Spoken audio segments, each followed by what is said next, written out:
പുതിയൊരു വീഡിയോയിലേക്ക് എല്ലാവർക്കും സ്വാഗതം. ഇലക്ട്രിക്കൽ വെഹിക്കിളിൻ്റെ ചാർജിങ് പോർട്ട് എങ്ങനെ സെറ്റ് ചെയ്യാവുന്നതിൻ്റെ വീഡിയോ ആണിത്. ചാർജിങ് പോർട്ട് വയ്ക്കാൻ വേണ്ടി നമ്മളോട് ഉപയോഗിച്ചിരിക്കുന്നത് 32 ആംസിൻ്റെ ഡബിൾ പോൾ സ്വിച്ചും 20 ആംസിൻ്റെ സോക്കറ്റും 40 ആംസിൻ്റെ RCCBയും 4 mm വയറുമാണ് ഇവിടെ ഉപയോഗിച്ചിരിക്കുന്നത്. ഈ സമയത്ത് ഹെവി ലോഡ് എടുക്കുന്നത് കൊണ്ട് മെയിൻ സ്വിച്ചിൻ്റെ ഔട്ടിൽ നിന്ന് കണക്ഷൻ എടുക്കുക. ഒരു കാരണവശാലും വീട്ടിലെ സോക്കറ്റിൽ നിന്ന് കണക്ഷൻ എടുക്കരുത്.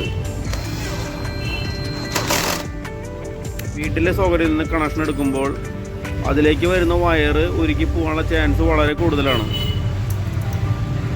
മെയിൻ സ്വിച്ചിൻ്റെ ഔട്ടിൽ നിന്ന് നമ്മൾ പുതുതായി വെച്ചിരിക്കുന്ന ചാർജിംഗ് ബോർഡിലേക്ക് പരമാവധി ദൂരം കുറച്ച് ചെയ്യാൻ ശ്രദ്ധിക്കുക. ചാർജിംഗ് ബോർഡിൽ 20 ആംസിൻ്റെ ഒരു MCBയും കൂടി വയ്ക്കുക. വോൾട്ടേജ് വേരിയേഷനോ വോൾട്ടേജ് ഫ്ലക്ച്വേഷനോ വരാണെങ്കിൽ RCCB ട്രിപ്പ് ആവും. ഷോർട്ടൊക്കെ മറ്റു കാര്യങ്ങളുണ്ടെങ്കിൽ MCBയും ട്രിപ്പ് ആവും.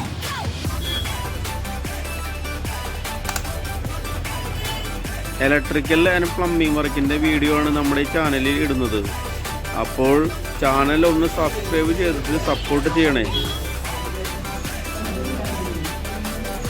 ഇലക്ട്രിക്കൽ കാറിൻ്റെ ഒറിജിനൽ സോക്കറ്റ് ഉടമസ്ഥൻ്റെ വീട്ടിൽ വെച്ചിട്ടുണ്ട്.